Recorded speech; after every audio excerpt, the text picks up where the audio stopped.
താടിയും മീശയും നിങ്ങൾക്ക് 3-4 ദിവസം കൊണ്ട് തന്നെ വളർത്തിയെടുക്കുന്ന ഒരു സൂത്രം പറഞ്ഞു തരട്ടെ.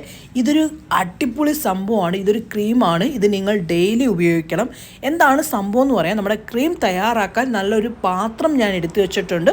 ഡ്രൈ ആയിരിക്കണം. അതിലേക്ക് നമ്മൾ ചേർത്ത് കൊടുക്കാൻ പോകുന്നത് നമുക്ക് ഹെയർ ഗ്രോത്ത് കൂട്ടിയെടുക്കാൻ സഹായിക്കുന്ന ഒന്നാണ് അലവേറ ജെല്ല് എന്ന് പറയുന്നത്. ഇവിടെ ഞാൻ എടുക്കുന്ന അലവേറ ജെല്ല് കടയിൽ നിന്ന് മേടിച്ചതാണ്. നിങ്ങൾ നാച്ചുറലായിട്ടുള്ള അലവേറ ജെല്ലാണ് നിങ്ങളുടെ കയ്യിലുണ്ടെങ്കിൽ അത് എടുക്കാവുന്നതാണ്.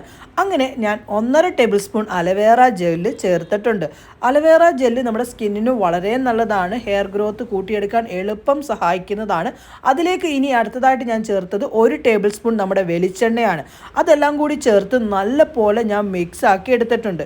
ഇനി ഇതിലേക്ക് നമുക്കൊരു മീഡിയം വലിപ്പത്തിലുള്ള സവാളയുടെ നീരും കൂടി നമുക്ക് വേണം. അതും കൂടി ഇതിലേക്ക് പിഴിഞ്ഞ് ചേർത്തിട്ടുണ്ട്. കൊച്ചുള്ളി ആണെങ്കിൽ അതിൻ്റെ നീരാണ് എടുക്കുന്നത് നല്ലത്. എൻ്റെ കയ്യിൽ ഇല്ലാത്തത് കൊണ്ടാണ് ഞാൻ സവാള നീര് എടുത്തിരിക്കുന്നത്. അത് ചേർത്ത് നല്ല പോലെ മിക്സ് ആക്കി കൊടുത്തിട്ടുണ്ട്. ഇനി ഇതിലേക്ക് റോസ്മേരി വാട്ടറാണ് വേണ്ടത്. അതായത് നമ്മുടെ റോസ്മേരിയുടെ ആ ഒരു വെള്ളം നമുക്ക് മേടിക്കാൻ കിട്ടുമല്ലോ, റോസ്മേരി വാട്ടർ, അതാണ് വേണ്ടത്. അത് എടുക്കേണ്ടതെന്ന് പറയുന്നത് 1.5 ടേബിൾ സ്പൂണാണ് റോസ്മേരി വാട്ടർ നമുക്ക് വേണ്ടത്. അത് ഇതിലേക്ക് നമുക്ക് ചേർത്ത് നല്ല പോലെ അങ്ങ് മിക്സ് ആക്കണം. അപ്പോഴത്തേക്ക് ഈ കാണുന്ന ഒരു പരുവത്തിലായിട്ട് കിട്ടും. ഇനി ഇതിലേക്ക് ഒരു വിറ്റാമിൻ ഇ ക്യാപ്സൂളൂടെ നമുക്ക് ചേർത്ത് കൊടുക്കണം.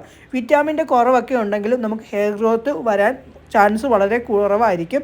ഹെയർ ഗ്രോത്ത് കൂട്ടിയെടുക്കാൻ വേണ്ടിയാണ് വിറ്റാമിൻ ഇ ക്യാപ്സൂൾ നമ്മൾ ചേർത്ത് കൊടുക്കുന്നത്. ഒരു വിറ്റാമിൻ ഇ ക്യാപ്സൂളാണ് വേണ്ടത്. അതും കൂടി ചേർത്ത് നല്ല പോലെ നിങ്ങൾ മിക്സാക്കി എടുക്കേണ്ടതാണ്. ഇങ്ങനെ വെക്കാം, അതല്ലെങ്കിൽ ഒരു എയർ കയറാത്ത ഒരു ടിന്നിനകത്തിട്ട് നിങ്ങൾക്ക് സൂക്ഷിക്കാവുന്നതാണ്. ഇത് ഡെയിലി നിങ്ങൾ നൈറ്റ് പുരട്ടണം.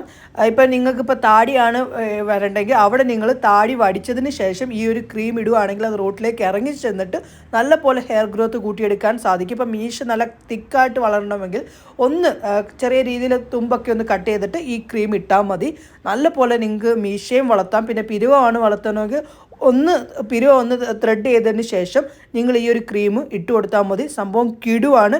ഇത് ഇട്ടിട്ട് നിങ്ങളൊരു മസാജ് കൊടുക്കണം. മസാജ് കൊടുത്തു കഴിയുമ്പോഴാണ് നമ്മുടെ ആ ഒരു ബ്ലഡ് സർക്കുലേഷനൊക്കെ അവിടെ നല്ലപോലെ നടക്കുകയും പിന്നെ കോശങ്ങളിലേക്ക് ഇറങ്ങി ചെന്നിട്ട് ഗ്രോത്ത് കൂട്ടിയെടുക്കാൻ സാധിക്കുന്നതാണ്. ഇതേപോലെ നിങ്ങൾ മസാജ് ചെയ്യണം. നോർമൽ രീതി മതി. രാത്രിയിലാണ് ഇത് ഉപയോഗിക്കേണ്ടത്. രാവിലെ ആകുമ്പോൾ നിങ്ങൾക്ക് കഴുകിയാൽ